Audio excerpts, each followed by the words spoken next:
All right. Hey, guess what? It's straight up time. Spread the word on 107.1 FM.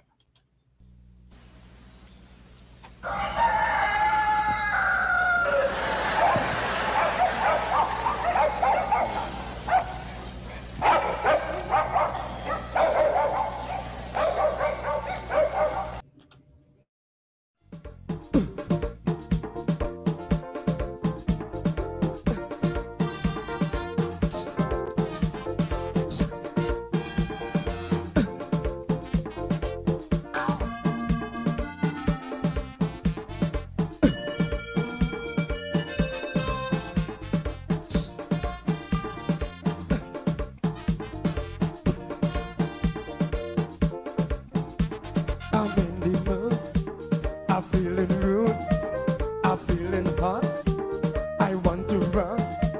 The feeling exciting, so darling, let's do something. I wanna rub my body on your body. Body on your body. Let me rub my body on your body. I wanna rub my body on your body. I wanna rub and love up. I wanna rub and kiss up. I wanna rub and jam up. I wanna rub and rub up. I wanna rub my body on your body. Rub my body on your body. Let me rub my body. Rub my body on your body.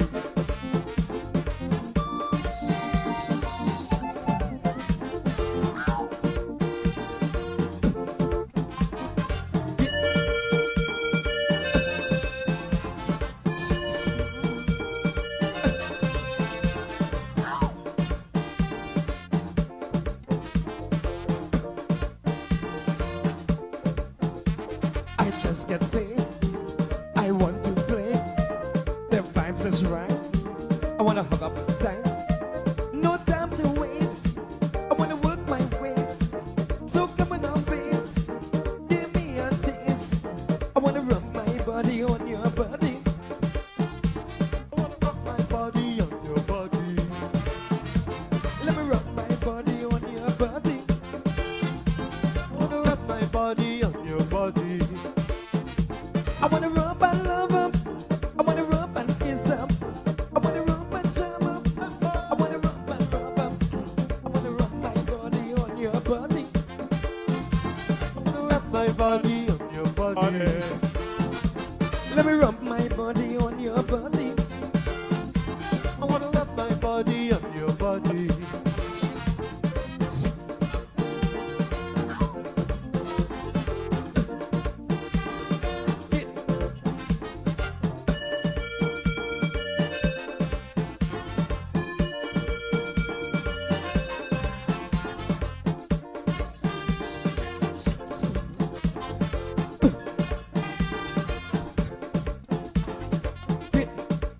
Pulling on. I'm feeling, I'm feeling, I'm feeling, I'm feeling, I'm feeling, I'm feeling, I'm feeling, I'm feeling, I'm feeling.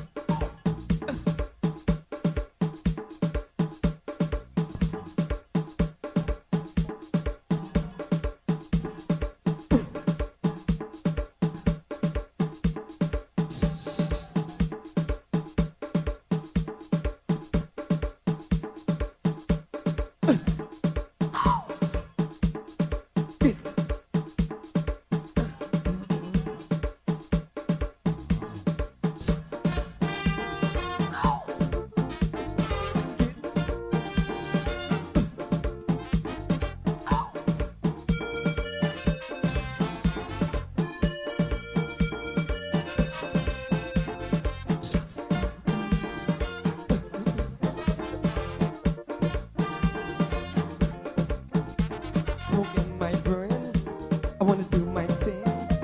Woke up as This is attorney Shellen Washington, owner and founder of the Washington Law Firm located at 455 Utica Avenue in Brooklyn, New York. We're specialized in medical malpractice, personal injuries, matrimonial law, and landlord and tenant.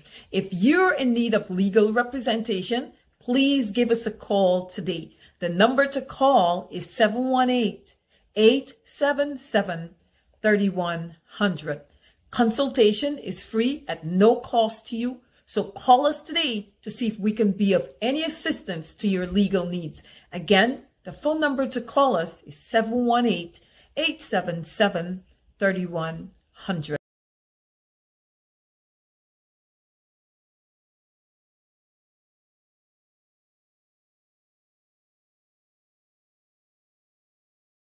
If you are looking to have your statutory declaration, affidavit of income, identity, damage or lost passport, lost license, tenancy agreement, agreement of settlement, power of attorney, last will and testament, and certification of documents, then you need to visit the Alistair Collins firm, located at the Kellyan Mall, 162 Lamaha Street, in Georgetown, between Camp and Waterloo Street. Alistair Collins is a commissioner of oaths and a justice of the peace. Make certain you visit him or call for more information at 649-6410 or 685-6448 or 503-1451. And there's adequate parking available.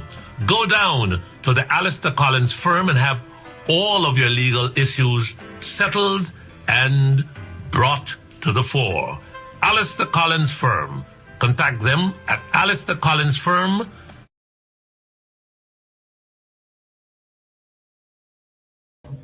All right, hey, guess what? Good evening. My name is Mark Benshap, and welcome to Straight Up. All right, so we are going to rock and roll this evening. You know what we usually do. We tell you the truth, the whole truth, and nothing but the truth. All right, so we just getting a couple of these things out of the way. You're in Brooklyn, support this business. And it's the uniform store.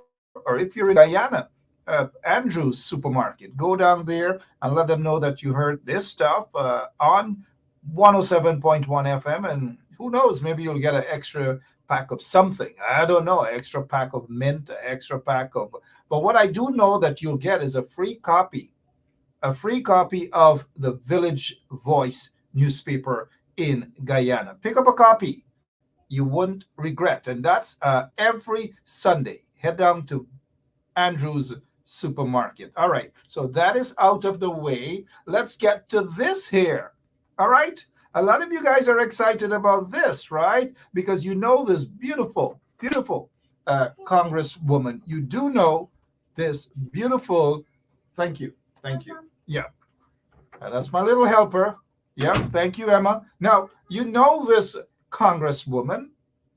She has been with you. She's been in your community. She's been working for you guys. She's been in Congress, and she's been working for all of you. Right. And so she attended the State of the Union address last night by President Biden. She was there. All right. Lots of them were there. We saw them.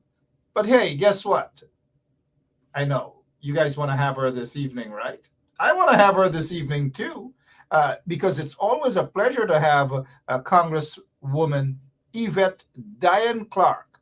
Yvette Diane. Yes, her middle name is Diane. She recently lost her partner. He died just about a week and a half, 2 weeks ago. And so lots of things happening in her life, but she's still here for members of her constituency. She is still there for the members of her constituency. And we say hats off to her. Having said all of that, I got something to tell you. And I want you guys to see my face when I tell you this, right? Let me see how many of you guys know. Y'all are Guyanese. Y'all are smart enough. And y'all know me long enough, right? That you guys know what I'm about to tell you this evening. Let me see some of the smart ones, some very intelligent ones. I know all of you are smart. Well, let me see. Based on my introduction, what do you guys think happened tonight? Let me hear you, Brenda Casey, and all others. Everyone, let me see. You guys have known me for years, right? Carl Miller, you're the winner tonight, right away. You're the winner. You're the winner. Let me tell you guys this. Congresswoman, good evening to all of you. Congresswoman Yvette Clark is no stranger to us here on 107.1 FM. but there was a conflict. Yep, there's a but. There's a conflict in her schedule, and so her folks made contact to say that, my gosh, she's so sorry, and I know the Congresswoman is indeed sorry, and so we have decided to reschedule her. So the Honorable Congresswoman Yvette Clarke will not be on this evening, but she will be on Friday. She will be on Friday. This Friday, we will have the Honorable Congresswoman of the United States of America, Yvette Diane Clarke, with us this coming Friday. I promise you guys this. These things do happen. And you know, the Congresswoman is not going to, come on, guys, calm down. The State of the Union address was last night. These folks are very busy. You know, the situation with Ukraine and all the things that are happening, right? The Congresswoman wants to report to you, especially those in her constituency, her constituents. She wants to talk, and she will be talking. And so I appreciate the fact that her folks made contact to say, you know, regrettably, she is not going to be able to be on. She is not going to be able to be on this evening. And so we were able to reschedule her. We were able to reschedule her for Friday, this Friday coming. All right. So, you know, as we say in Guyana, right, that the Honorable Congresswoman Yvette Clarke is not going to boards us. She's not going to boards us. And you know what we mean by boards, right? Meaning just put us on a lock. And you know what? I got to keep breaking down these things for some of you, right? You board somebody, it simply means that you put them on a lock. You put somebody in a lock, it's you find some sort of excuse. I can assure you that that's not the case with this Congresswoman. She doesn't put people on boards. She doesn't put people on a lock, but she's not going to be on this evening. Now, we see here somebody saying, "Good night, Mr. Mark Anthony Benja. Please change the music." What music? What music? I don't know. Allison Richards, what music are you talking about? You know, what music? I don't know. Change the music. And sounds like a Johnny Braff there.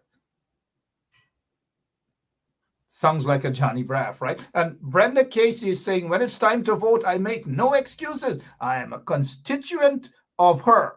Well, you know, Brenda, I tell you what, Congresswoman Yvette Clarke is a go-getter. She gets things done. And you guys know on this show, I don't put my head out on the block for people just like that at all. I've known her over the years, and I can tell you this, you know, she is indeed a hard worker. Ever since she was councilwoman, she's always been working for the people. All right? So I'm not going to get her done like one of those tricky politicians. Not Yvette Diane Clarke at all. But I have some questions for her when she gets here. She attended the State of the Union address last evening by President Biden. I'll check some of your comments, what you think of it, and look at those two women, Speaker of the House, Nancy Pelosi, and Vice President of the United States of America, Kamala Harris. You know her dad is from Jamaica, right? Good. And do you know that Yvette Clarke's mother, Dr. Una Clarke, is from Jamaica, right? And you know, Dr. Una Clarke has contributed tremendously in Brooklyn and other parts of New York and so forth. Dr. Una Clarke. So, yep, from Jamaica. Her parents are from Jamaica, and also the Vice President of the United States of America. Her father, is from Jamaica, and her mother is from India. You know, kind of like me. Seriously, my dad is from Berbice, and my mom is from Linden. All right? Oh, yeah. So Kamala Harris' dad is from Jamaica, and her mom was from India. Yeah, fair enough. Let's move on. What else is happening? I'm looking at some of your comments here. Um, I know. Let me see here. I am looking at some of your comments. Um, let me see here. Okay, Brenda, we got you. Yep. Chin Heil is saying. Chin Heil is saying, "Happy Her Story Month." Okay, happy Her Story Month. Carl Miller. This is what Carl Miller is saying. Carl Miller is saying, "I thought Yvette Clarke had Guyana roots." Well, she has friends. Her constituency, lots of Guyanese make up part of her constituency there in Brooklyn, right? So that's her roots. But in terms of actual Guyanese roots, like Shirley Chisholm, the first Black Congresswoman of the United States of America. Shirley Chisholm, Barbados and Guyanese roots. Kind of like Rihanna, right? Kind of like Rihanna. All right, let's move on. Let's move on. Somebody's saying Mary O'Brien. Mary O'Brien is saying that she and my mom were actually schoolmates. All right, good. Thank you, Mary. Thank you. And my mom listens, she watches the program, so I've got to be on my P's and Q's. Thank you so much, Mary. So what else happening? Good evening to all of you. Let's get ready. Let's start with this here in Guyana. This boat, this is what the boat looks like from Noble House, Seafood House, right? That is missing. It is 12 days now. It is still missing. And guess what? Guess what? The family members of the 3 missing fishermen are still hoping and praying for a safe return of their loved ones. They're praying for a safe return of their loved ones. But something has happened. I spoke to the captain's wife this evening, and the captain is the one in the red. Now, Bishop Edgell, in a statement, said, I don't know what's the relevance in that as of now, right? A very insensitive guy, especially for being, a bishop.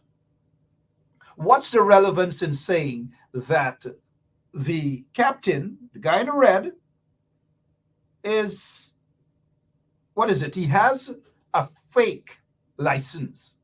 Now, I don't know. I find this kind of strange, Forget about Bishop Edgell. He's very insensitive kind of guy.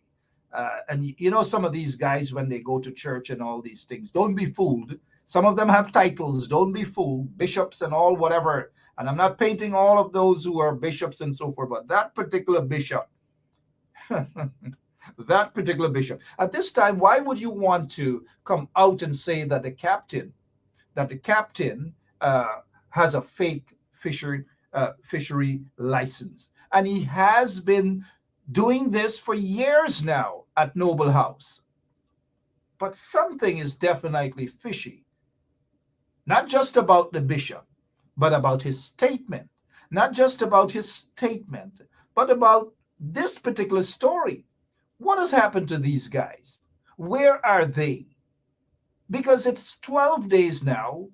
They cannot find a ship. Not a piece, nothing. No wreckage, nothing cannot be found. Nothing, not even a piece of iron, nothing at all. And the divers have been out there for days now. Nothing at all. So something is fishy because not even the fishermen, not even a boots, a slippers, a pants, nothing, not even a hat floating, absolutely nothing. Okay? And so this is what's troubling, that you have a fishing vessel disappeared 12 days now with 3 fishermen. Well, actually, there were 4, right? And the thing that is so puzzling is the guy who survived is the guy who doesn't have much fishing experience. And from what we've heard, he just cannot swim. But he's the guy that survived. I don't know. Could these guys be someplace else? Could somebody probably have taken them away, send them all the way to Suriname, wherever? I don't know. The family want answers. Family members of these fishermen want answers, but they're not getting answers. They're just not getting answers. All right? So I don't know what you guys think about that. Hazeline King is saying that it's a frightening. It is indeed a very frightening situation, Hazeline King. And then we got Claudette Harry. Claudette Harry is saying something is looking fishy about that fishing expedition, and the guys cannot be found. I don't know. I don't want to be insensitive and say things that the family members may not want to hear, something bad, like a shallow grave and these. I don't know. But the family, they're keeping hope alive because they want their loved ones to return safe. They're not concerned whether they have clothes or just return safe. But the way in which the investigation is being conducted, according to family members, it is highly questionable. They met this evening, or today, sorry, they met with the guy who sits there as the Minister of Home Affairs, right? Robeson Ben. Robeson Ben has made some promises in terms of having the police to re-interview the lone survivor, re-interview that guy, and also some other promises were made. So let's see how that plays out. But it is 12 days now, and nothing, no sign, nothing at all of those fishermen. 3 missing fishermen. All right, so speaking of fishy business and all these different things, you guys know what's happening out there in the Ukraine. You guys know this guy by now, not a Democrat, doesn't believe in democracy, and I don't know, but to sending those troops to bomb and kill people, innocent people, I don't know. I don't know, but yet he's still a friend. He's friend with those guys. Some of them out there in Guyana. He's friend with those guys as well. So we've got to be careful. Remember, birds of a feather, you know what happens. Birds of a feather do flock together. Birds of a feather flock together. Let's move over to China now. And this is our good friend, Mr. Su. Mr. Su, what the PPP is attempting to do, and they're very brave about it, right? We know serious allegations of corruption were leveled against, quote unquote, the vice president of Guyana, Bharat Jagdeo.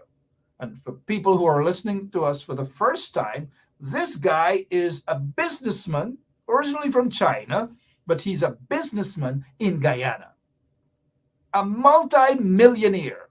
This guy is renting a property of the vice president of Guyana. He's renting a property of the vice president of Guyana for $1.2 million Guyana dollars. In an interview with Vice News reporter Isabel Young, the businessman allegedly made clear that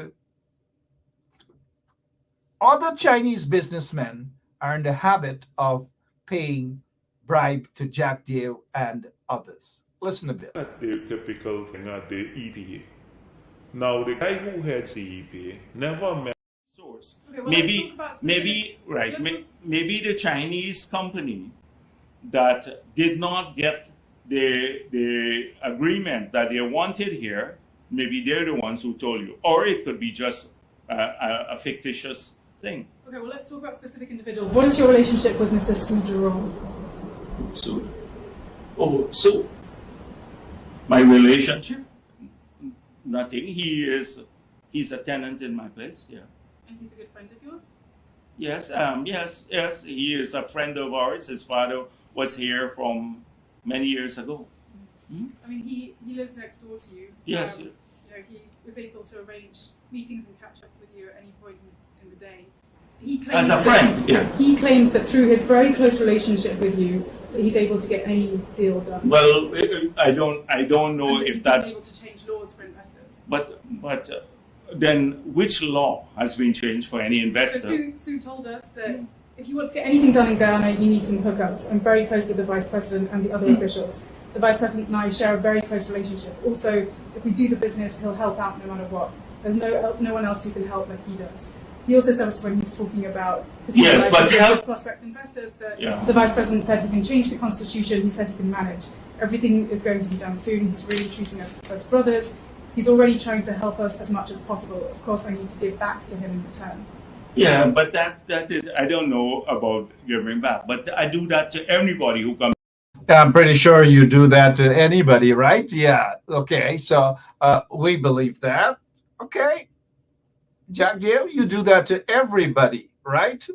All right. So let's move on because we know that a Vice News report will be out on HBO. It will be out whenever it's out, but I'm sure there'll be other bombshell stories. But what they want to do is to just divert attention, right? To tell us that there are opposition folks who are linked to, and imagine the PPP saying that. I'm not concerned about who Sue is linked to. I'm concerned about the allegations made by Sue, and Jack Dale is the only one who Sue is saying, allegedly, saying that in order for the Chinese, and that's just a Chinese connection, in order for them to do business in Guyana, they have to pay a bribe to Jack Dale and possibly others. Now, I want to get this quite clear. It's allegation, right? It's an allegation that Barra Jagdeo has since denied. Barra Jagdeo pulled a shaggy. He said it wasn't he. And then we heard from a statement purportedly issued by Mr. Sue. Mr. Sue said no, he never spoke to the reporter about that. So a lot of us do believe the reporter, though, right?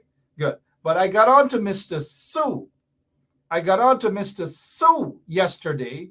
And for those of you who missed it, this is what Mr. Sue said to me. How long have you been living at Jack Deo's house? No, the people just, I don't know what I'm doing. They do nothing there. You understand? Yeah. So how long have you been living at Jack Deo's house? Huh? How long have you been living at Jack Deo's house?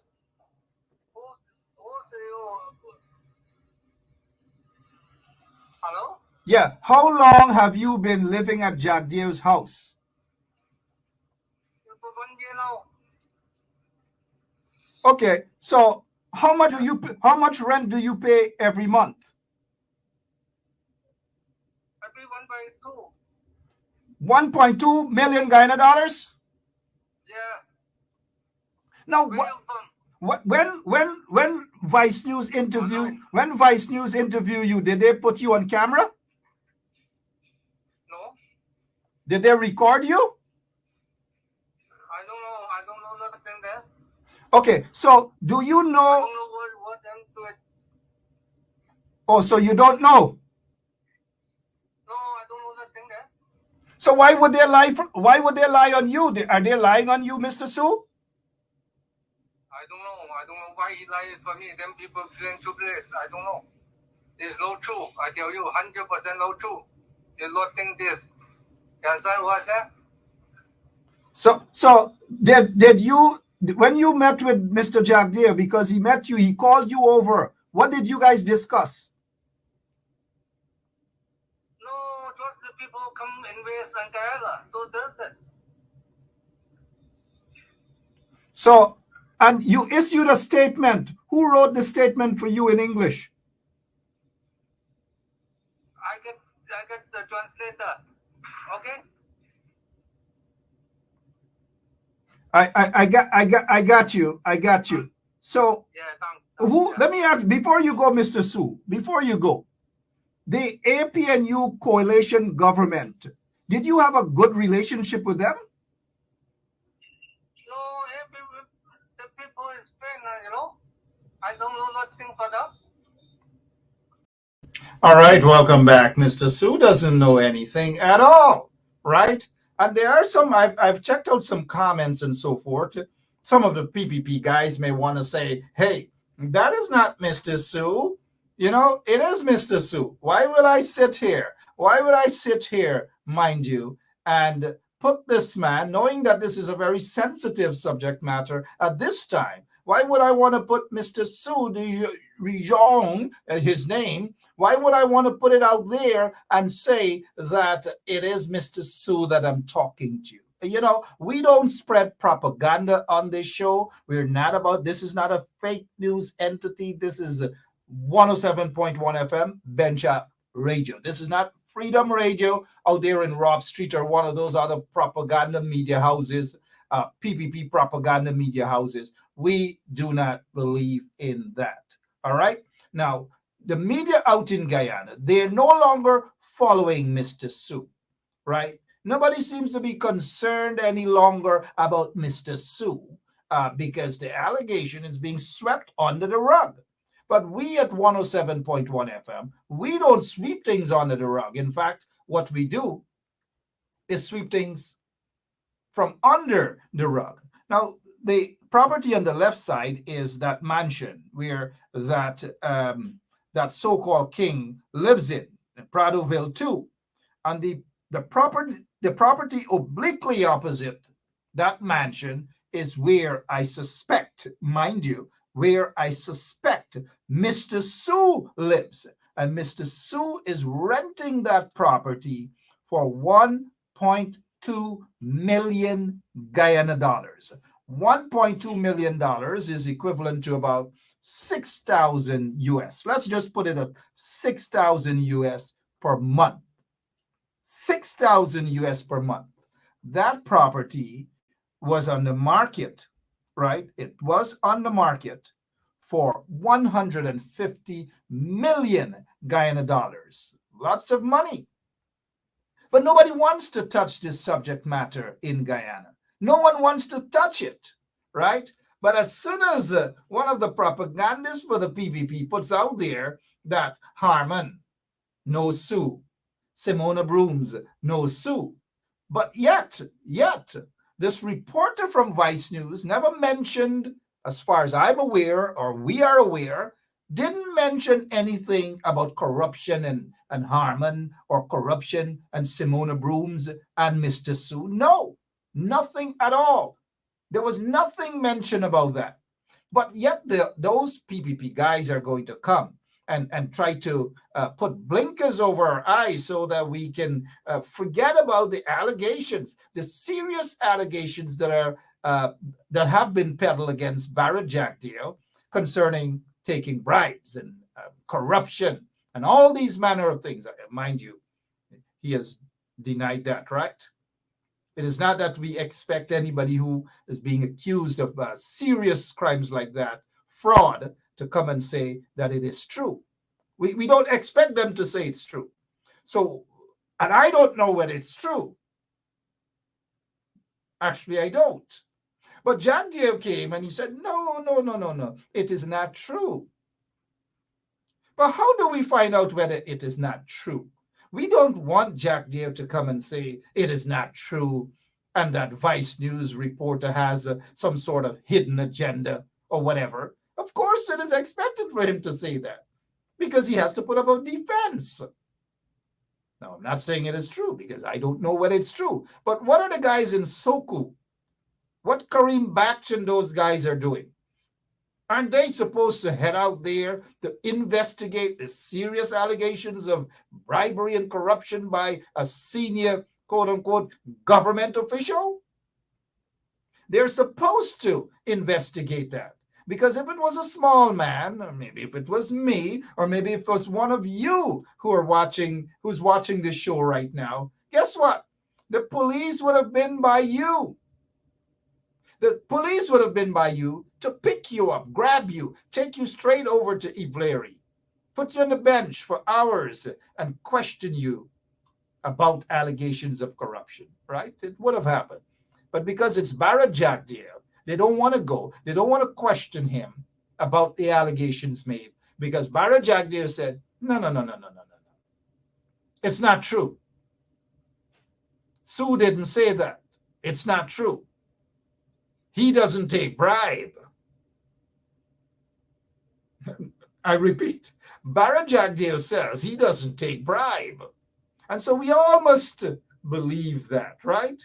I don't know. I'm not going to believe something just like that until and unless there's a thorough investigation. And there should be an investigations launched into that matter. I don't want Jagdeo to tell me that it is not true. I don't want Sue to say, no, it is not true. Let there be a fair investigation into this matter. Let's look at these two guys, Barrett and Irfan. Barrett and Irfan.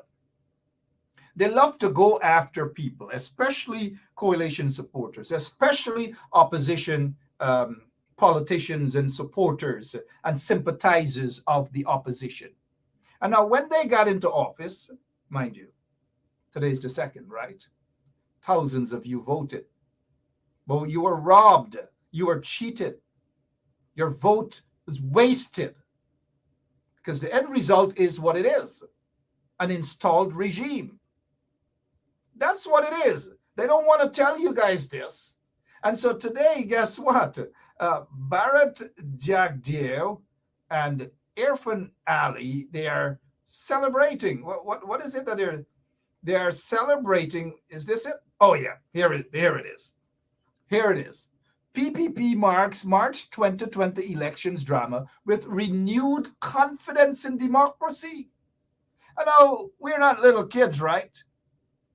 We're not little kids. At least we didn't attend the University of IFLAT. We didn't. And mind you, we all know about that university. It doesn't exist. And this is what the guy who sits there as president of Guyana is saying to the people, that he actually attended some university at IFLAT, and there is no university, but he holds a PhD. He holds a PhD, right? But anyway, let's head out of that. They're talking about a renewed democracy. Now, we all know these suspects. We all know these usual suspects, right? We know them. But look, these people have the nerve and they're brave to talk about renewed confidence in democracy. What democracy are they talking about? Where is the evidence of this renewed democracy in an elections that was rigged? A highly controversial elections. These are the people who are talking about SOPs. They want you or the coalition people to show their SOPs and all manner of things. And when they were in the opposition, what is it they spoke about? They say, send the election, send it to court via an elections petition. It is 2 years now and no elections petition. The only party that is stymieing the process for the elections petition to be heard, guess who?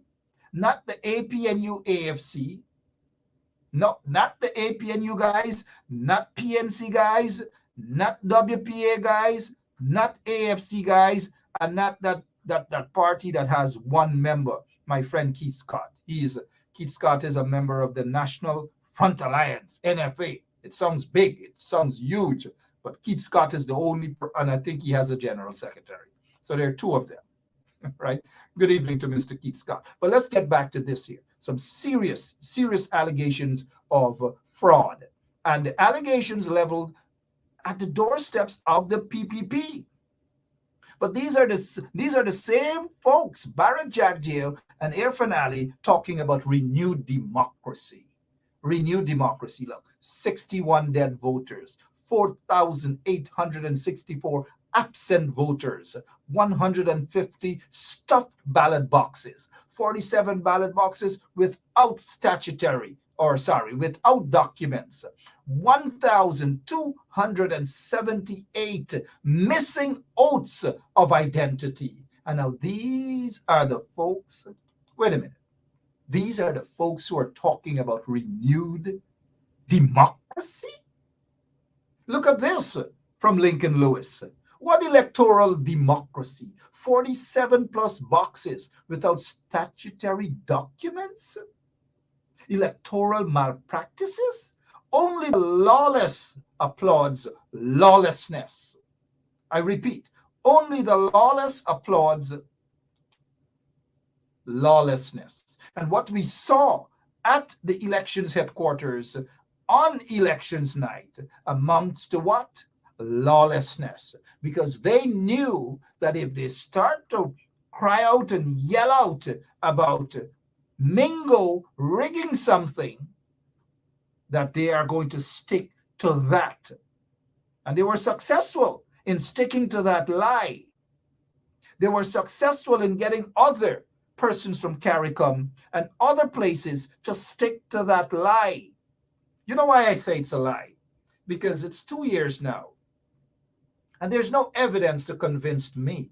And I'm sure that many of you, smart, intelligent listeners, are convinced that there is no evidence to substantiate the claim that the APNU rigged the elections. No evidence to substantiate that. Look, I've said this before, and I'll say it again. If anybody can give me the evidence, I notice Freddie loves to write about rigged elections. Freddie probably knows why he writes about these things these days, right? Good. But there isn't any evidence. At least I have not seen any evidence other than talks and rants about SOPs and PNC must show their SOPs.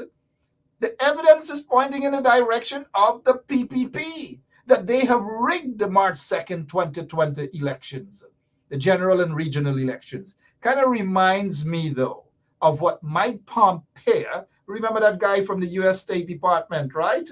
He was also head director of the CIA. He also ran a business with his friend out in Arkansas, right? Mike Pompeo. And so when he became director of the CIA, he took his business partner with him. And guess what they were doing? They weren't making car parts. They were making parts to supply to oil companies. So maybe that's why Mike Pompeo was so interested in ensuring that there was a change of regime in Guyana. Not because he believed in democracy. Well, mind you, I take that back, because he doesn't believe in democracy. He doesn't believe in free and fair elections. He doesn't believe in that. If you think I'm lying, listen to him. Mike Pompeo, when he was Secretary of State and President Biden, then Biden, won the elections democratically. But guess what? Mike Pompeo, who hopped into Guyana, pretended as though he was standing up for justice, standing up for what's right, free and fair elections, come to all the votes. He wasn't concerned whether they were questionable votes, fake votes, or whatever. He wasn't concerned about that. He said, count everything, because they knew that if you count everything, all of the votes, put them in one, that it will prove that the PPP was actually ahead. But when you removed all of the spoiled votes, the fake votes, and all these manner of things, the PPP lost the elections. That's a fact. But yet, Mike Pompeo, listen to this hypocrite. Mr. Secretary. Hi. Is the State Department currently preparing to engage with the Biden transition team? And if not, at what point does a delay hamper a smooth transition or pose a risk to national security? There will be a smooth transition to a second Trump administration. All right, we're ready. The world is watching what's taking place here. We're going to count all the votes. When the process is complete, there'll be electors selected. There's a process that. Now, look, I'm sorry about that, but I want to replay this here. It's serious. This is a man who wants to run for president of the United States of America too, right? This is a man who, according to allegations leveled against him, took gifts that weren't meant for him to take away from the U.S. State Department. But he did that, right? Is saying after all the votes were counted and Joseph Biden was declared the winner, was declared president-elect. Never before have we heard this, right, in history, that after a person was elected President of the United States of America, someone else that held a high office as Mike Pompeo, U.S. Secretary of State, is saying that as of January 20th, Donald Trump will be sworn in as President of the United States of America for a second term. Now, this is dangerous. Can we ever trust this man again? In elections, in any high position? No. Heck no. Mr. Secretary, Hi. is the State Department currently preparing to engage with the Biden transition team? And if not, at what point does a delay hamper a smooth transition or pose a risk to national security? There will be a smooth transition to a second Trump administration. All right, we're ready. The world is watching what's taking place here. We're going to count all the votes. When the process is complete, there'll be electors selected. There's a process. The Constitution lays it out pretty clearly. The world should have every confidence that the transition necessary to make sure that the State Department is functional today, successful today, and successful with the president who's in office on January 20th, a minute afternoon, will also be successful. I went through a transition on the front, and I've been on the other side of this. I'm very confident that we will do all the things. Can you believe these guys? And he said that with such straight face, that there will be a second term for Trump, even after the votes counted and Biden was declared the winner. These are people who claim that they believe in democracy, and he traveled the world claiming that he was trying to ensure the democracy in Guyana, where the State Department threatened judges and magistrates and government officials then of visa revocations and all these manner of things. When 2 years after, we cannot see any evidence. Show me the evidence that the opposition, APNU, AFC, rigged the elections, and I don't know what I'll do for you guys. Show me the evidence, and I'm done with them. I'll finish with them, all of them. But there's no evidence to show. Now, if you allow the elections petition to be heard, then every single thing will be plucked out of the box, placed there in court, open to be examined. And based on the evidence there, then the court will be able to determine whether the elections were rigged or not. And who rigged the elections? The court will be able to determine that. The SOPs are all there. The same SOPs that the PPP and their supporters were crying and rushing up on a mountaintop and yelling and bawling that show the SOPs, show the SOPs. Well, the SOPs are in the court right now. Who is preventing this court matter, both petitions from being heard? It is the PPP. Now let's break this down, please. Why do you suppose? Because we're not silly people, mind you, right? Why do you suppose the PPP is stymieing the process from allowing both elections petitions to be heard? Why? Isn't it obvious that it's not the new AFC coalition who has something to hide? It is the PPP who has something to hide. It is the PPP that's obviously the boogeyman in the elections that robbed the people who went out there and voted for the APNU AFC to return to office for a second term.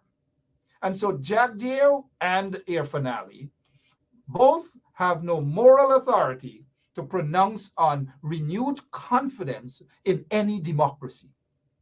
When they were in office for 23 years, they didn't give a damn about democracy. They didn't give a damn about the people. They were more concerned about themselves and what they can grab. He was just 31 years old, Air Finale, when he was Minister of Housing. And look at what he grabbed. Well, he claimed that he paid, but, in Guyanese term, we can say he grabbed this. And look at his pool house. I don't know whether he will jump into that pool or whatever. kind of like impossible. But that is what they were more concerned about. Look at Jack Deo's house. This is what they were more concerned about, right? It is a fact, isn't it? But the poor people, look at how poor supporters of the PPP and other Guyanese, this is how they have to live. This is what they have to endure. And look at the job creation they're talking about. So let's try to put two and two together, especially when they are talking about this renewed confidence in democracy. Wasn't it recently where in the Republic message, President of the United States, Joe Biden, actually called on them to focus on democracy? You know why the President of the United States actually called on them to focus on democracy? You know what the President of the United States is basically saying? That indeed they need to focus on democracy, is that they are bordering on undemocratic principles where they're appointing all government supporters on boards and state boards and all manner of things, and they shut the opposition out. And then they shut the opposition out, and the opposition, they're not doing anything. They accept shut out. It's like somebody, you got your fingers at the door, and somebody slammed the door and hurting your fingers, and you're not doing anything about it. Well, of course, the leader of the PNCR is talking a different language now from when he was campaigning, which is what happens. Because when you campaign, you give people this impression that you can move all stones, you will roll the stones, you will do this, you will do that, and then you're going to make sure that the PPP come down on its knees, and there will be boots on the ground and all manner of things, right? Good. This is not to knock on Aubrey Norton, but the Aubrey Norton who was campaigning to become leader of the People's National Congress reform is absolutely and totally different Aubrey Norton from when he was campaigning. So there's no longer talk about boots on the ground. Boots on the ground, that concept no longer exists. I heard Mr. Norton at a press conference the other day, and he's saying, well, look, here is what we are going to do, meaning they, PNC folks, he as leader, they are going to do.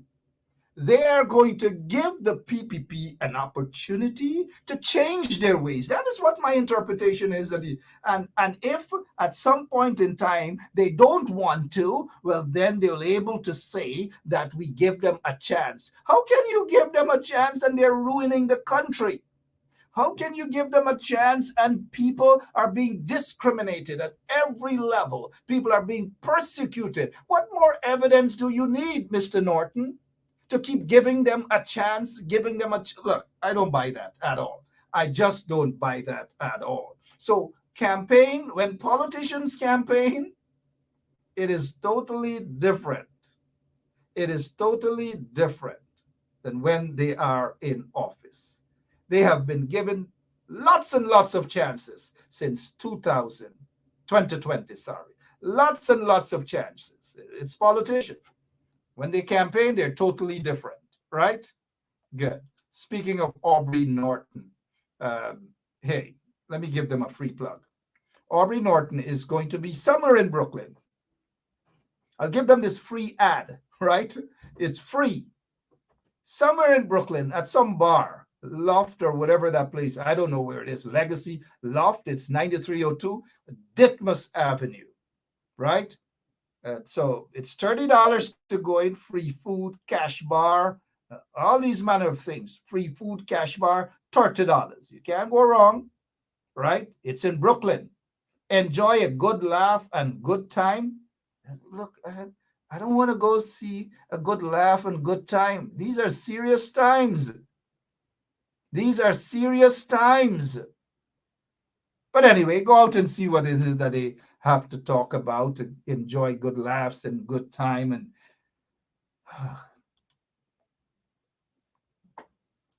yeah, go out and see what it's about, man. Go out and see what it's about. Go out and see what it's about. That is not. Now, they have a Sandra here. Hi, Sandra Chisholm. Hi, Sandra Chisholm.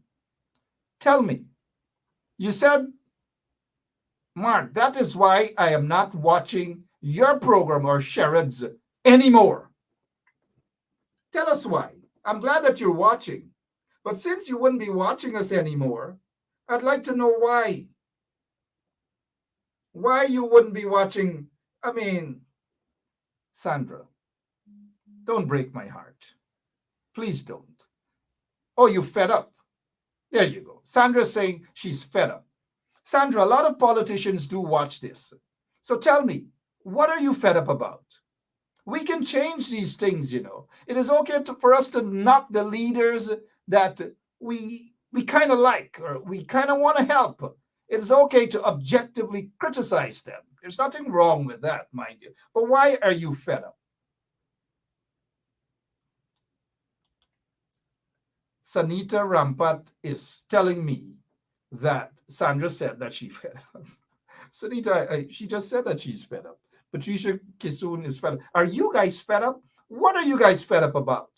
Are you guys fed up of just the opposition? Or are you guys just fed up about politics? Because if we look about being fed up, what if you think 400 years of forced slavery, our African ancestors, if people like Kofi and others, Damien and others, put their hands up in the air and surrender and say, I fed up. Let slavery go on and on and on. Who cares? Right? Look at the Holocaust too. What if the Jews had said they fed up, they gave up? No, you cannot. You got to stand up. You got to make sacrifices. You've got to stand up. You can't give up. There's no room for giving up. There's no room for saying that you fed up. Because when you say you fed up, when you say that you give up, guess what happens? You're surrendering everything to the oppressors. And your life wouldn't be better. Your kids' life wouldn't be better. Your grandkids' lives wouldn't be better. So stop with this fed up thing, right? Stop with this fed up thing, please. Look, Chin Heil. Ni hao ma. Chin Heil is saying 30 years later, blockouts. So true. 30 years later, blockout. And billions upon billions upon billions of dollars. Yet 30 years, still blockout. And we just can't get it right. But now, when I go and I speak in favor of the coalition, some people in the PPP, they say I'm biased, but I have no apologies for that. I speak the truth based on evidence. Now, when the coalition, when they were in office for 5 years, there were still blackouts. But the coalition did in 5 years at GPL to run that company and to ensure that the blackouts weren't as frequent as it was for 23 miserable and undemocratic, murderous years of the PPP regime. We've got to be fair too, right? So kudos to the coalition for that. Kudos to President David Granger and his administration. Who was running GPL at that time? Well, they had David Patterson and those other guys were responsible for that. So let us go back to, I see Miss Kisoon now. Patricia Kisoon is saying time for action. There's always time for action. But look, I stopped saying these things because when you call for action or you call for a protest, whether it's Brooklyn, whether it's Queens, when those political vagabonds visit, you call for protest. When they come from Guyana and they try to spread their propaganda and pretend as though there's this one Guyana and people are living in peace and harmony, unity, and every single thing. They come here and they brainwash people. And look, some of our folks fall for that brainwashing. Guess why they fall for the brainwashing? Because oftentimes it's something personal. Oftentimes it's what they can gain personally. A piece of house lot, some sort of business deal, maybe something. It's always something personal. So they push aside the big picture, push aside the struggle, Stop fighting for what they pretend that they were fighting for, which was justice and all manner of things, all because they want a piece of house flat, they want some business thing, and they got to do what they got to do, and all manner of things you hear, all because they want to sit and eat the king's meat. Some of them doing it. We saw them recently. Some attend that function in Queens. Some attended that function in New Jersey. Some attended that function in Brooklyn, holding hands and embracing the people who are oppressing thousands upon thousands of people in Guyana. People who are persecuting people in Guyana. People who are disrespecting women in Guyana, as is the case with this guy. The reason why this figure was higher in, you gotta get dildo, that's what you're looking for. There were snacks that had, the reason why this figure was higher in, you gotta get dildo, that's what you're looking for. Okay, so, you know, and people have embraced that guy over here. I have seen some of them trying to justify, trying to say to us, sensible us, that what that guy, Dharamlal, who sits there as a minister, who, mind you, got his visa back maybe because he now has a diplomatic passport, because as you all know, that his visa was actually revoked. Look, U.S. Embassy revokes visas for MPs, Siraj and Dharamlal.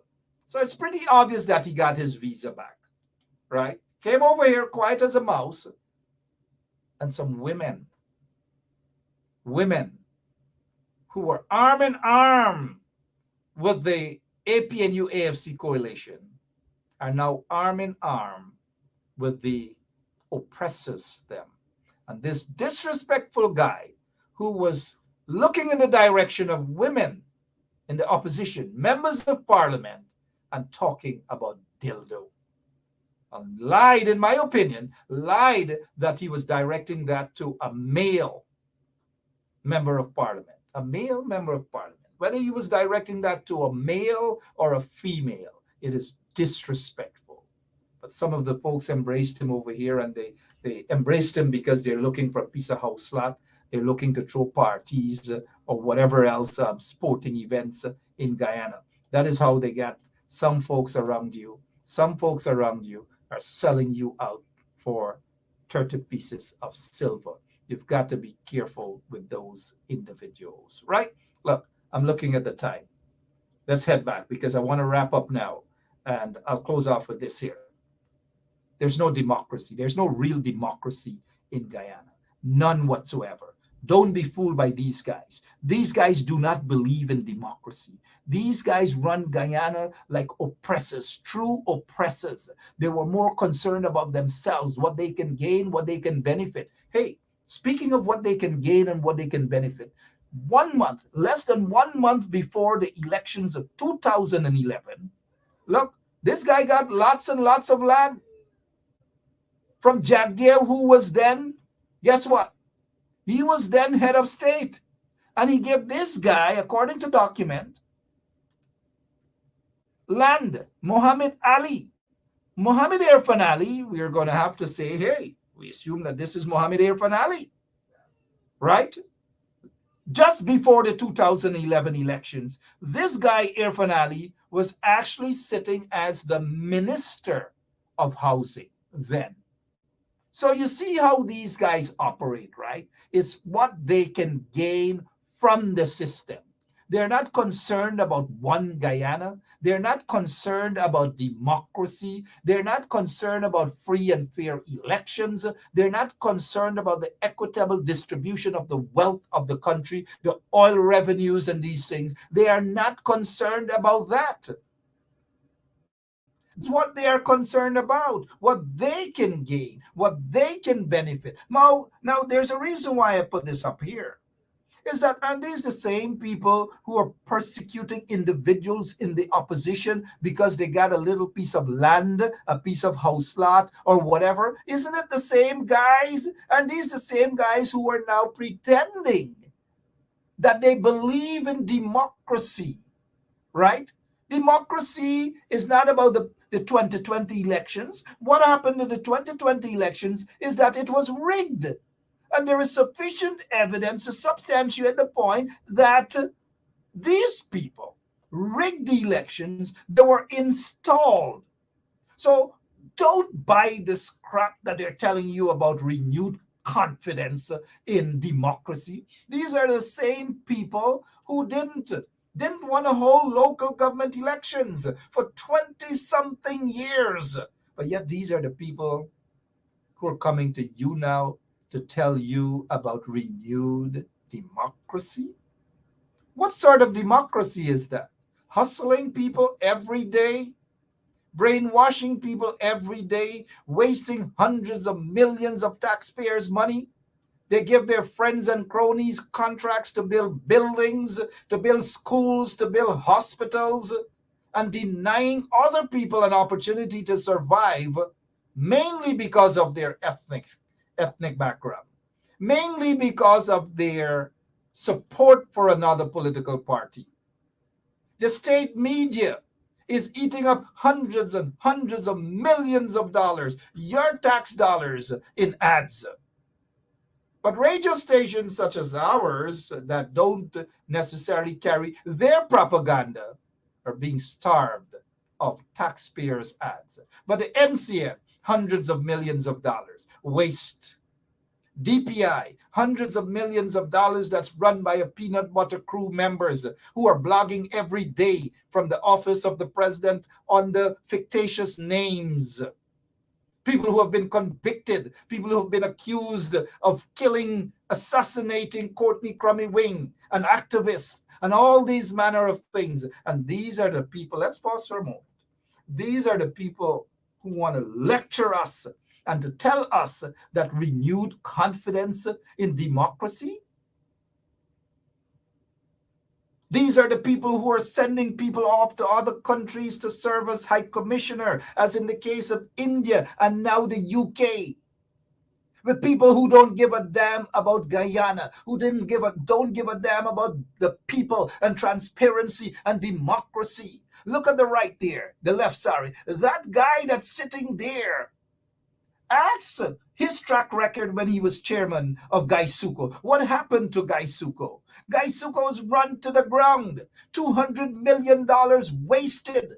$200 million US wasted on a white elephant, the Skeldon sugar factory. Wasted. Yet these are the people who want to sit now and lecture us about renewed confidence in democracy. You've got to be kidding me. This man murdered by a member of a SWAT team, a police SWAT team. And it took months before they actually charged the policeman. And guess what? Not for murder, but for manslaughter. We can't hear anything else other than the fact that the policeman went to court, and he was granted bail. Not a single day or night in jail. This is exactly what is happening in Guyana. But yet these people have the audacity to say that they renewed democracy.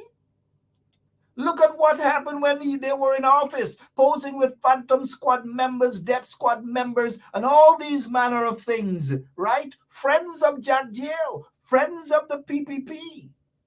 But yet they have the audacity to talk about renewed democracy? You've got to kidding me. You've got to be kidding me. Look at this. Fires around Georgetown. And this guy, the so-called Minister of Home Affairs, has promised to release to the public the findings. He refused to do so. But yet these people are talking about democracy? What democracy are they talking about? And now we all can read between the line why they're afraid to release this the findings of this fire investigation. We know why. These are the people who are talking about democracy when a little boy died allegedly from COVID-19 and his family had to walk almost a mile to bury him, all because the people at the hospital refused to transport that little boy. A little boy died from coronavirus and his family members had to walk with him. And then they're talking about democracy. Another family member did the same. And then elections time, they're going to rush into these communities, hold on to our Amerindian or indigenous brothers and sisters and say, oh, how they love them. But look how they treat them. But yet they have this audacity to talk about democracy. What democracy? Please, somebody tell me, what democracy? There isn't any democracy in Guyana. It's a mockery of democracy. What democracy? The Sputnik vaccine from a middleman. To this day, we don't know where the Sputnik V vaccine came from, whether it's counterfeit. But what we do know, it's over or close to 1,300 persons have died as a result of the coronavirus. Some of them were vaccinated, but yet millions upon millions of dollars given away to a middleman. But to this day, we don't know whether the vaccine is counterfeit or whatever. We just don't know. But yet they're talking about democracy, renewed democracy. They don't give a damn about democracy. They don't give a damn about the people of Guyana. Look at how they behave when they're in parliament. And they're talking about democracy. Look at how they behave. Worse than people maybe at the psychiatric ward in New Amsterdam there. Worse than that. And I have far more respect for those people at the psychiatric hospital than I have for some of these political vagabonds. Look at how they're sitting. And these are the people who talk about democracy. When you talk about democracy, walk into the parliament. At any sitting, you have a Speaker of the National Assembly who is biased, who is undemocratic in terms of his rulings. A man spoke about dildo in parliament. Another man rushed into the defense of his colleagues. And the man who rushed into the defense of his colleagues is suspended for 4 sittings. But the man who yelled out dildo, dildo has been probably given an award by the PPP. Yet these people have the nerve to talk about democracy? You've got to be kidding me. Allegations of bribery and corruption, and they talk about democracy? I don't know. I don't know what democracy they're talking about. I just don't know what democracy. The people are fed up of them. And people, ordinary people, including PVP supporters, are fed up. What more? What more should people do? As Aubrey Norton said, giving them time. Time to do what? To wreck the country more? To destroy the country more? To steal billions of dollars? To sell the country out to Exxon and other individuals who just don't give a damn about the country? Sell it out to some corrupt businessmen? Whether Chinese or whoever. And now I'm not saying that all Chinese businessmen are corrupt. Don't get me wrong on that. They're hardworking people in every race. As much as there are some corrupt ones also, right? But what the PPP is doing is selling the country out. But they have the nerve, as they say, the gumption, to talk and lecture us about democracy. Give me a break. Give me a damn break. I've got to go. I'll be back tomorrow. Same place, same time. But I leave you guys with this here. And I hope Jack Dale and Irfan Ali and those other political vagabonds could listen and understand. God bless you all. Until tomorrow. So long. What is the difference between the ordinary thief and a political thief? Number one, the ordinary thief steals your money, your bag, your watch, and your jewelry, isn't it?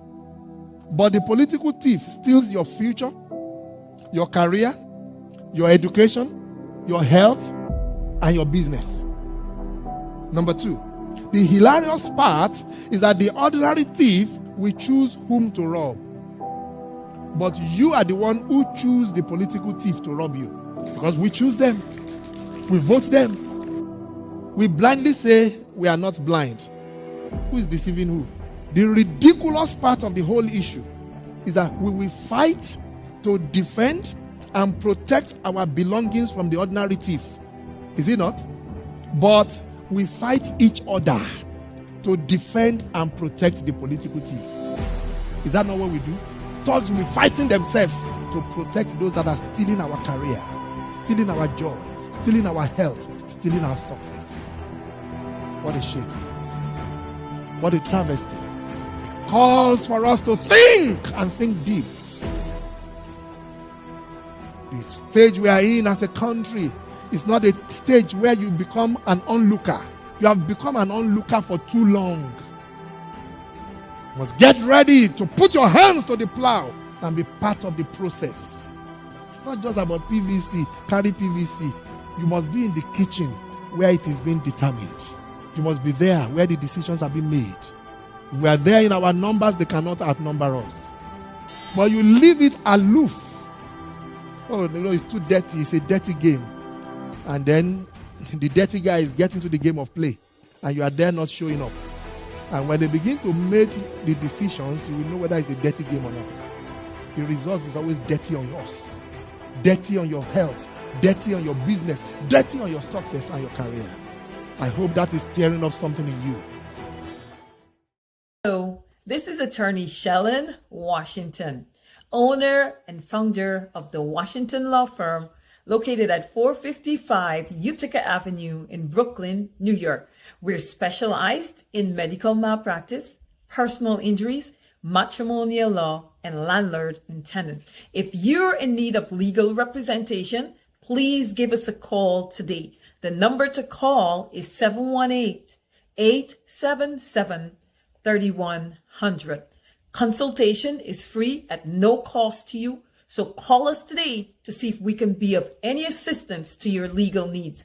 Again, the phone number to call us is 718-877-3100.